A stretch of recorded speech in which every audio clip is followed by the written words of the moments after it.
bienvenue à chacune et à chacun pour cette soirée de méditation autour de la passion de notre Seigneur Jésus-Christ, présent et vivant parmi nous. Le choix des lectures de ce soir a été fait dans l'évangile de Luc. Elles seront entrecoupées d'interludes musicaux ou de cantiques. Cette soirée du vendredi saint, soir de la mise au tombeau, eh bien, c'est un temps particulier, un temps de prière, d'adoration, en communion avec toutes les églises chrétiennes qui se rassemblent ce soir autour de la passion du Christ. Nous voulons commencer avant toute chose en nous rappelant la certitude de la bonne nouvelle de l'Évangile et de la grâce que Dieu notre Père nous a donnée en Jésus-Christ. La grâce et la paix nous sont données de la part de Dieu notre Père et de Jésus-Christ, notre Seigneur. Entrons en silence ensemble dans ce temps de prière et de méditation de la parole de Dieu. Je vous invite à la prière. Seigneur, c'est la nuit sur Gethsémanée et sur les disciples. Une nuit peu ordinaire, assurément. C'est la nuit tout simplement, c'est ta dernière nuit. Et tu le sais. Pour toi, c'est la nuit la plus lourde à porter.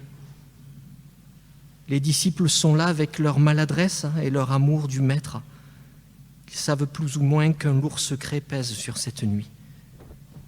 Quelle nuit, Seigneur! Cette nuit, c'est la nôtre, et son poids est celui de notre humanité. Mais c'est aussi la nuit de Dieu, c'est ta nuit. La nuit de ton mystère, la nuit la plus profonde. Seigneur, cette nuit nous étreint,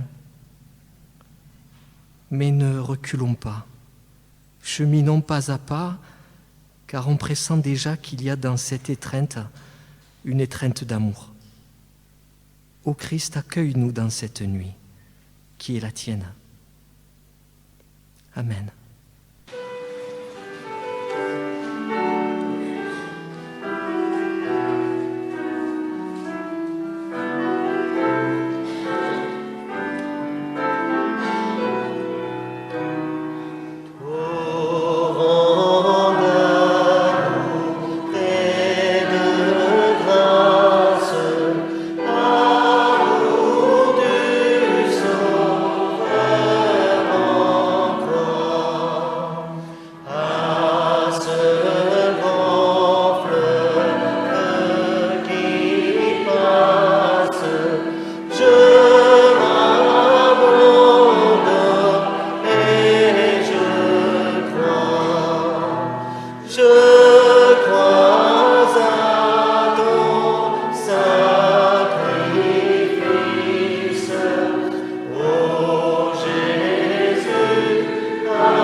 Nous lisons dans l'évangile de Luc, à partir du chapitre 21.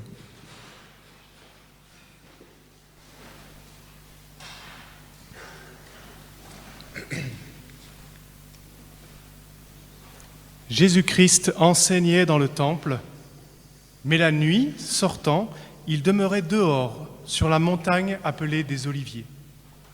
Et tout le peuple venait à lui, dès le point du jour, dans le temple pour l'écouter.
Or, la fête des pains sans levain, appelée la Pâque, approchait. Et les principaux sacrificateurs et les scribes cherchaient comment ils pourraient le faire mourir, car ils craignaient le peuple. Mais Satan entra dans Judas, nommé Iscariote, qui était du nombre des 12. Et il s'en alla s'entendre avec les principaux sacrificateurs et les officiers sur la manière dont il le leur livrerait. Et ils en eurent de la joie, et ils convinrent de lui donner de l'argent. Il s'engagea, et il cherchait une occasion favorable pour le leur livrer sans attroupement. Or, le jour des pains sans levain arriva, dans lequel devait être immolée la Pâque. Et Jésus envoya Pierre et Jean, disant : « Allez nous préparer la Pâque, afin que nous la mangions. » Et ils lui dirent : « Veux-tu que nous la préparions ?» Il leur dit : « Voici, lorsque vous serez entrés dans la ville, vous rencontrerez un homme portant une cruche d'eau. Suivez-le dans la maison où il entrera. Et vous direz au maître de maison : le maître te dit : où est le logis où je dois manger la Pâque avec mes disciples ? Et il vous montrera une grande chambre haute, meublée. Là, vous ferez les préparatifs. » Et, étant allés, ils trouvèrent tout comme il le leur avait dit, et ils préparèrent la Pâque.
Et quand l'heure fut venue, il se mit à table et les apôtres avec lui. Et il leur dit : J'ai ardemment désiré manger cette Pâque avec vous, avant que je souffre. Car je vous dis que je n'en mangerai pas, jusqu'à ce qu'elle soit accomplie dans le royaume de Dieu. Et ayant pris une coupe et rendu grâce, il dit : Prenez-la et distribuez-la entre vous, car je vous dis que je ne boirai plus désormais du produit de la vigne, jusqu'à ce que le royaume de Dieu soit venu. Et ayant pris du pain et rendu grâce, il le rompit et le leur donna en disant : Ceci est mon corps, qui est donné pour vous. Faites ceci en mémoire de moi.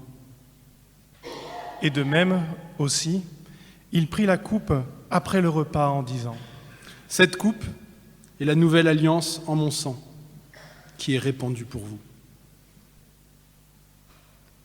Toutefois, voici la main de celui qui me livre est avec moi à table.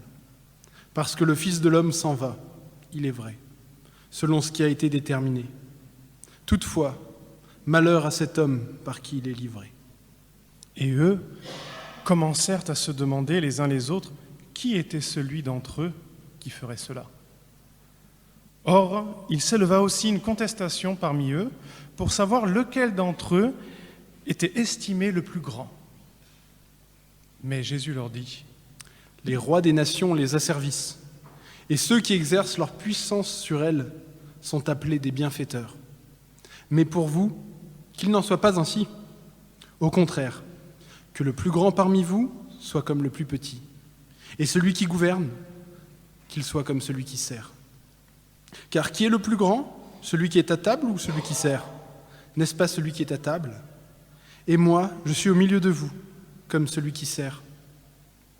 Mais vous, vous êtes ceux qui avez persévéré avec moi dans mes épreuves. Et moi, je dispose en votre faveur du royaume, comme mon Père en a disposé en ma faveur, afin que vous mangiez et que vous buviez à ma table dans mon royaume, et que vous soyez assis sur des trônes, et vous jugerez les 12 tribus d'Israël.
Le Seigneur dit, « Simon, Simon, voici Satan vous a demandé pour vous cribler comme le blé. Mais moi j'ai prié pour toi afin que ta foi ne défaille point. Et toi, quand tu seras une fois converti, affermis tes frères. » Et Pierre lui dit, Seigneur, je suis prêt à aller avec toi, et en prison, et à la mort. mais il lui dit, Je te dis, Pierre, que le coq ne chantera point aujourd'hui qu'auparavant tu n'aies nié 3 fois de me connaître. puis il leur dit, Lorsque je vous ai envoyé sans bourse et sans sac et sans souliers, avez-vous manqué de quelque chose? et ils dirent, De rien. mais il leur dit, Maintenant, au contraire, que celui qui a une bourse la prenne, de même aussi celui qui a un sac, et que celui qui n'en a point vende son manteau et achète une épée. Car je vous dis que ceci qui est écrit, et il a été compté parmi les iniques, doit s'accomplir en moi. En effet, ce qui me concerne touche à sa fin. et ils dirent, Seigneur, voici 2 épées. mais il leur dit, Cela suffit. et étant sorti, il s'en alla, selon sa coutume, à la montagne des Oliviers. Et les disciples aussi le suivirent.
Quand il fut arrivé en cet endroit, il leur dit, Priez pour ne pas entrer en tentation.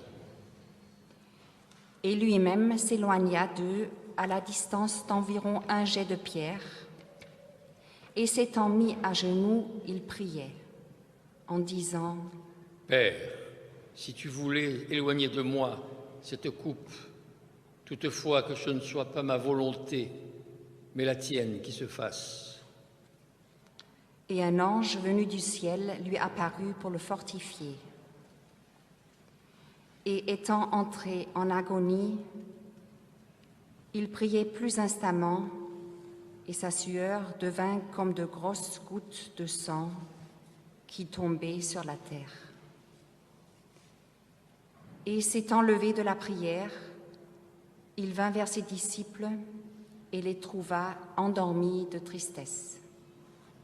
Et il leur dit, Pourquoi dormez-vous? Levez-vous et priez, afin que vous n'entriez pas en tentation. comme il parlait encore, voici une troupe, et le nommé Judas, l'un des 12, marchait devant eux, et il s'approcha de Jésus pour l'embrasser. Mais Jésus lui dit, Judas, par un baiser, tu trahis le Fils de l'homme. et ceux qui étaient avec lui, voyant ce qui allait arriver, lui dirent, Seigneur, frapperons-nous de l'épée? et l'un d'entre eux frappa le serviteur du souverain sacrificateur et lui emporta l'oreille droite. Mais Jésus répondant dit, Laissez faire. et lui ayant touché l'oreille, il le guérit. Puis Jésus dit aux principaux sacrificateurs et aux officiers du temple et aux anciens qui étaient venus contre lui, Vous êtes sortis avec des épées et des bâtons contre un brigand, pendant que j'étais tous les jours avec vous dans le temple. Vous n'avez point mis les mains sur moi, mais c'est ici votre heure et la puissance des ténèbres. Et l'ayant saisi, ils l'emmenèrent et le conduisirent dans la maison du souverain sacrificateur. Mais Pierre suivait de loin.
Or, comme ils avaient allumé du feu au milieu de la cour et qu'ils s'étaient assis ensemble, Pierre était assis au milieu d'eux.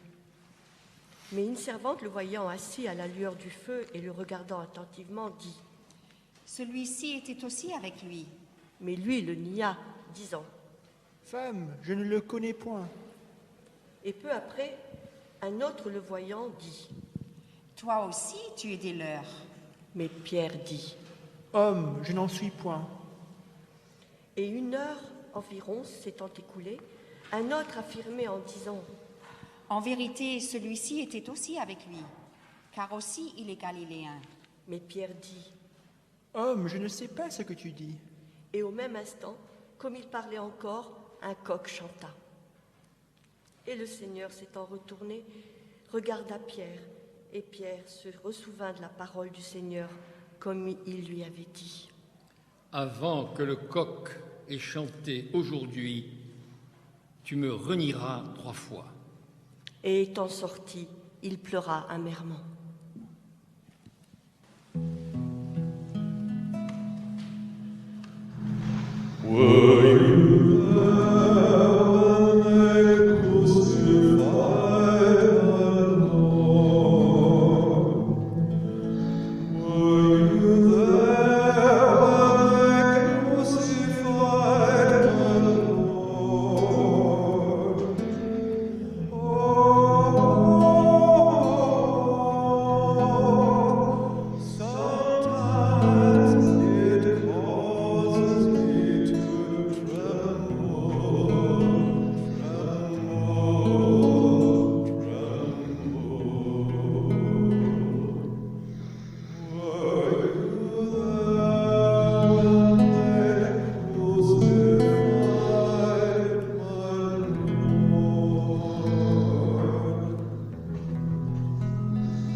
les hommes qui tenaient Jésus se moquaient de lui et le frappaient. Et l'ayant couvert d'un voile, ils l'interrogeaient en disant « Si tu es le Christ, dis-le-nous. » Et il leur dit « Si je vous le dis, vous ne le croirez point.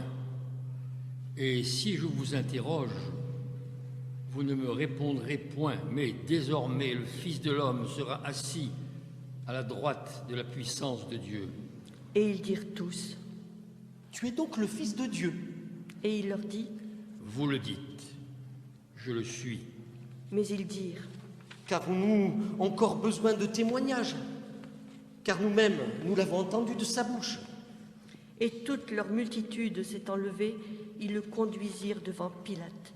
Et ils commencèrent à l'accuser en disant « Nous avons trouvé celui-ci soulevant notre nation et empêchant de payer les impôts à César, en se disant être Christ, roi. » Et Pilate l'interrogea, disant « Tu es le roi des Juifs ?» Et répondant, il lui dit « Tu le dis. » Et Pilate dit aux principaux sacrificateurs et à la foule « Je ne trouve rien de coupable en cet homme. » Mais ils insistaient, disant « Il agite le peuple, enseignant par toute la Judée, ayant commencé par la Galilée et continué jusqu'ici. » Or, Pilate, entendant parler de la Galilée, demanda si cet homme était galiléen. Ayant appris qu'il était de la juridiction d'Hérode, il le renvoya à Hérode, qui était lui aussi à Jérusalem en ces jours-là. Or, Hérode, voyant Jésus, eut une grande joie, car il désirait depuis longtemps de le voir, parce qu'il entendait parler de lui et espérait lui voir faire quelques miracles. Il lui faisait donc beaucoup de questions, mais Jésus ne lui répondit rien. Et les principaux sacrificateurs et les scribes se tenaient là, l'accusant avec véhémence. Et Hérode, avec ses gardes, le traitant avec mépris et se moquant de lui, le revêtit d'un vêtement éclatant et le renvoya à Pilate. Or, Pilate et Hérode devinrent amis en ce jour-là, car auparavant, ils étaient en inimitié l'un avec l'autre. Et Pilate, ayant convoqué les principaux sacrificateurs et les magistrats et le peuple, leur dit « Vous m'avez emmené cet homme comme soulevant le peuple. Et voici, l'ayant examiné moi-même devant vous, je n'ai trouvé cet homme coupable d'aucune des choses dont vous l'accusez.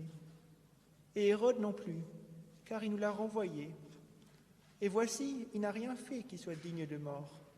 Donc, après l'avoir châtié, je le relâcherai. » Or, il était obligé de leur relâcher quelqu'un à chaque fête.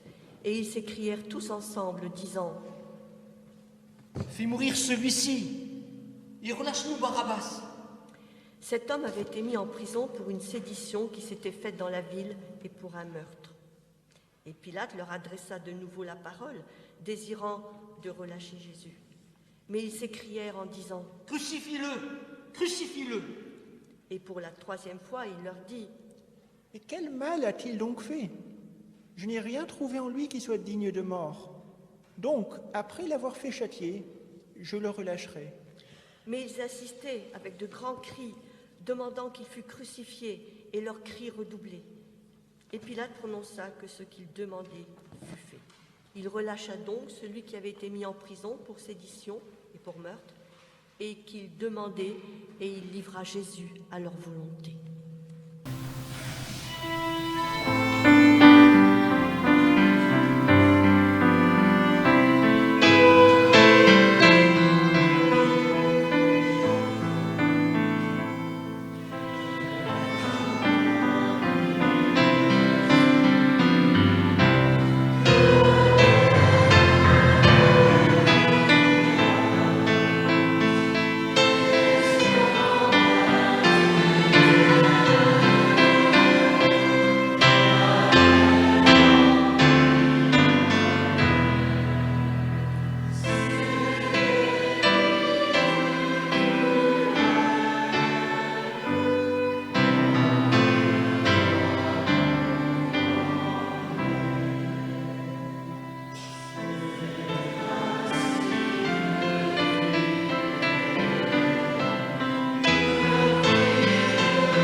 Et comme il l'emmenait, ayant pris un certain Simon de Cyrène qui revenait des champs, ils le chargèrent de la croix pour la porter derrière Jésus.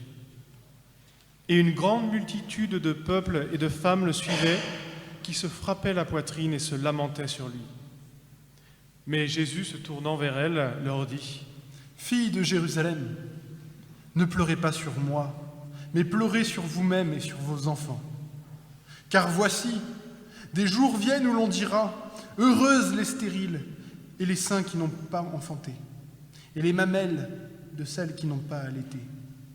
Alors ils se mettront à dire aux montagnes : tombez sur nous, et aux collines : recouvrez-nous.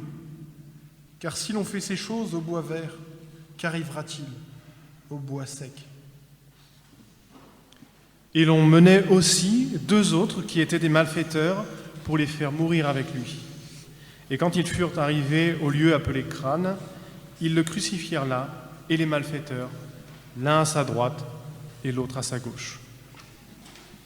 Mais Jésus disait : « Père, pardonne-leur, car ils ne savent pas ce qu'ils font. » Or, faisant le partage de ses vêtements, ils les tirèrent au sort. Le peuple se tenait là, en regardant.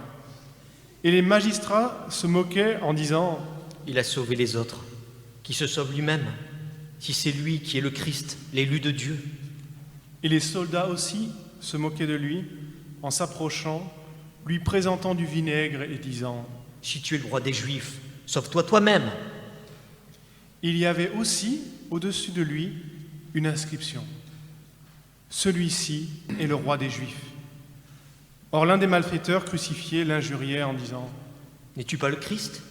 Sauve-toi toi-même, et nous aussi. » Mais l'autre, répondant, dit en le réprimandant : « Ne crains-tu point Dieu, toi qui subis le même jugement ? Et pour nous, c'est avec justice, car nous recevons ce que méritent nos actions. Mais celui-ci, il n'a fait rien de mal. » Et se tournant vers Jésus, il lui dit : « Souviens-toi de moi, Seigneur, quand tu viendras dans ton royaume. » Jésus lui répondit : « En vérité, je te le dis, aujourd'hui tu seras avec moi dans le paradis. » Et il était environ la 6e heure, et il y eut des ténèbres sur toute la terre jusqu'à la 9e heure.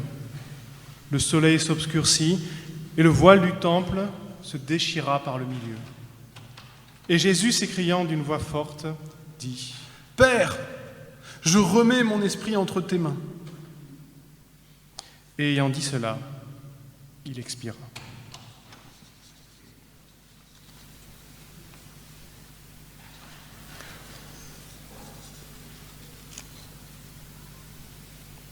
Or le centenier, voyant ce qui était arrivé, glorifia Dieu en disant : « Véritablement, cet homme était juste. » Et toute la foule qui s'était assemblée à ce spectacle, ayant vu les choses qui étaient arrivées, s'en retournait en se frappant la poitrine.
Et tous ceux de sa connaissance se tenaient à distance, et les femmes qui l'avaient suivi de la Galilée contemplaient ces choses. Et voici un homme appelé Joseph, qui était membre du conseil, homme bon et juste, qui n'avait point consenti à leur décision ni à leur action, qui était d'Arimathée, ville des Juifs, et qui attendait lui aussi le royaume de Dieu, vint vers Pilate et demanda le corps de Jésus. Et l'ayant descendu, il l'enveloppa d'un linceul et le déposa dans un sépulcre taillé dans le roc, où personne n'avait encore été mis. Or, c'était le jour de la préparation et le sabbat allait commencer. Les femmes qui étaient venues de Galilée avec lui, ayant suivi, regardèrent le sépulcre et comment son corps y était déposé. Et s'en étant retournées, elles préparèrent des aromates et des parfums. Le jour du sabbat, elles se reposèrent selon le commandement.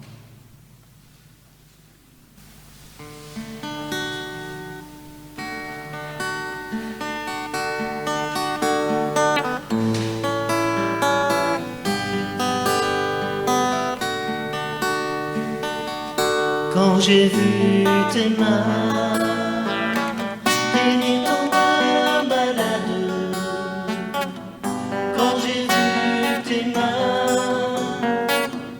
qui rompaient le pain pour nourrir tout autour de toi des milliers d'hommes, Seigneur en retour, reçois mon Seigneur en retour, reçois mon amour. Quand j'ai vu tes pieds saigner de partout, quand j'ai vu tes pieds percés par le clou pour sauver tout autour de toi des milliers d'hommes, Seigneur en retour, reçois mon amour. Seigneur en retour, reçois mon amour. Quand j'ai vu tes yeux pleins de pleurs, de larmes, quand j'ai vu tes yeux au regard d'amour, pardonner tout autour de toi des milliers d'hommes, Seigneur en retour, reçois mon amour. Seigneur en retour, reçois mon amour. Et quand j'ai vu ton corps tout meurtri de boue, quand j'ai vu ton corps vivant malgré tout, ressuscité pour toujours des milliers d'hommes, Seigneur en retour, reçois mon amour. Seigneur en retour, reçois mon amour. Cœur à prendre, pas à vendre, à donner. Un peu naze, un peu d'occasion, un peu cassé. Cœur en miettes, en détresse, en compote, en morceaux, en lambeaux, au fond des bottes. Qui pourra bien ramasser ce petit cœur abandonné à la casse? Il y a des histoires d'amour qui commencent bien, qui malheureusement finissent mal, comme dans cette chanson. Et d'autres qui commencent mal et qui miraculeusement finissent bien. Or la Bible, pour parler de l'amour entre Dieu et son peuple, entre Dieu et le monde entier, utilise plutôt cette deuxième catégorie de parcours amoureux, un parcours miraculeux. Dieu a fait le premier pas. Il est venu habiter parmi nous. Dieu est venu partager notre existence, nos joies, nos fêtes comme nos peines et ce qui nous accable. Dieu a eu soif, Dieu a eu faim, Dieu a été fatigué sur le chemin de la vie. Dieu a pleuré à la mort d'un de ses amis. En Jésus, Dieu s'est approché de tout homme et de toute femme, de tout enfant dans ce monde. Dieu s'est approché de l'amour de sa vie pour lui proposer la réconciliation, pour lui donner la paix que nul autre ne peut donner. Alors qui pourra bien ramasser ce petit cœur abandonné à la casse? La réponse est là, à la croix. La croix de Christ est au centre de toute l'histoire du monde, l'histoire d'une réconciliation entre Dieu et l'homme. Dieu a tellement aimé le monde qu'il a donné son Fils unique. Ainsi, tous ceux qui croient en lui ne se perdront pas loin de lui, mais ils auront la vie pour toujours avec lui. En entendant ces mots, il nous faut bien réaliser aussi que c'est notre propre histoire qui s'accomplit, là devant nos yeux. Nous n'avons pas vu ce qui s'est passé ce jour-là. Quand Jésus a été crucifié, nous n'étions pas présents. Et pourtant, à la croix déjà, nous étions aimés par Dieu, par le Père qui a envoyé son Fils, par le Fils qui est mort pour nous. Voici le centre de l'histoire de l'humanité, la croix de Jésus-Christ. Et nous étions là, dans le cœur de Dieu, à cause de son amour pour nous. Qui pourra bien ramasser ce petit cœur abandonné à la casse? La réponse est là, à la croix, pour le monde, mais aussi pour moi, pour toi. La réponse est là, à la croix, pour le monde, mais aussi pour moi, pour toi. Cette paix, cette réconciliation avec Dieu n'est qu'à recevoir. À chacun de la saisir tout à nouveau ce soir, avec reconnaissance, et d'en vivre chaque jour.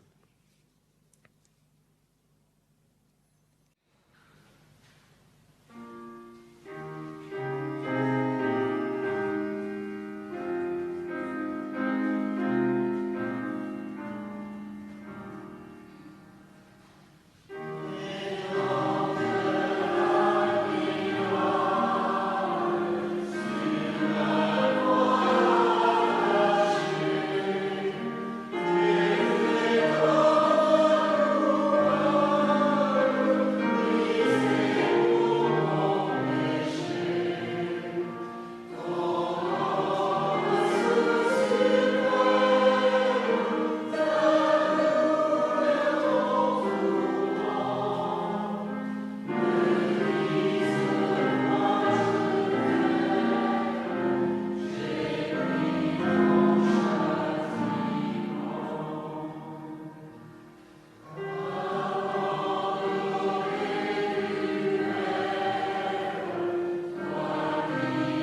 Je vous invite à la prière.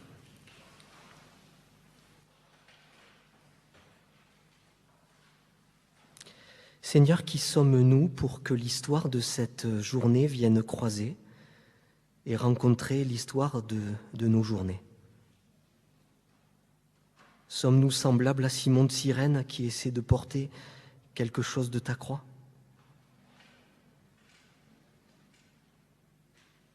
Sommes-nous semblables aux scribes qui perdent tant de force à lancer leurs plus vaines questions?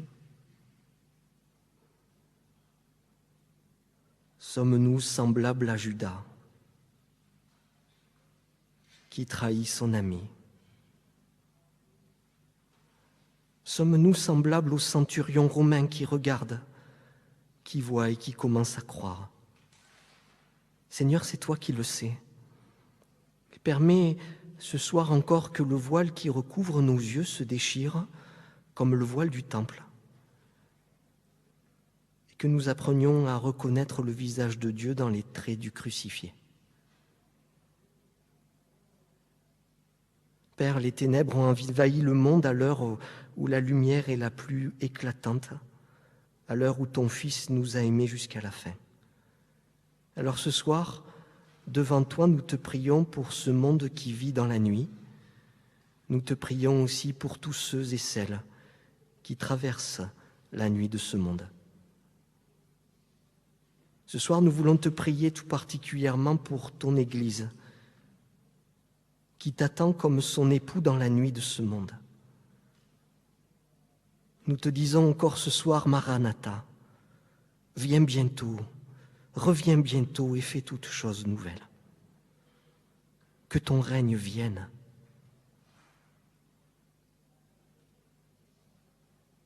Nous te prions pour nos frères et nos sœurs que l'on persécute en ton nom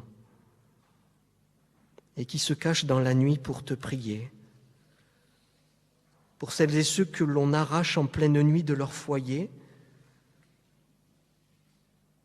à cause de leur foi. Nous te prions pour leurs persécuteurs aveugles et qui ne savent pas ce qu'ils font dans la nuit de ce monde. Ce soir, nous te prions pour nos frères et sœurs persécutés. Soutiens-les, Seigneur.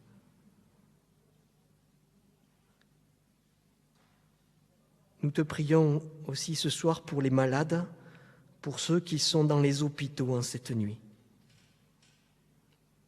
pour ceux qui passent par la nuit dans la souffrance.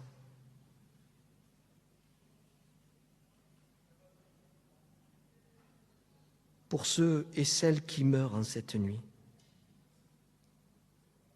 Visite-les. Accompagne les soignants. Accompagne les familles.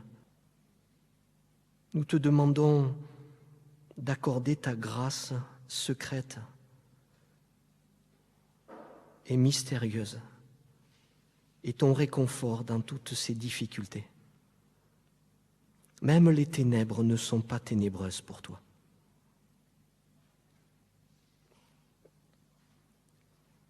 Ce soir, nous osons te demander pour celles et ceux qui te cherchent à tâtons dans la nuit de ce monde, qu'ils te reconnaissent, qu'ils reconnaissent en toi la lumière du monde, comme ce brigand sur la croix. Nous voulons te prier pour celles et ceux de nos familles qui te cherchent encore.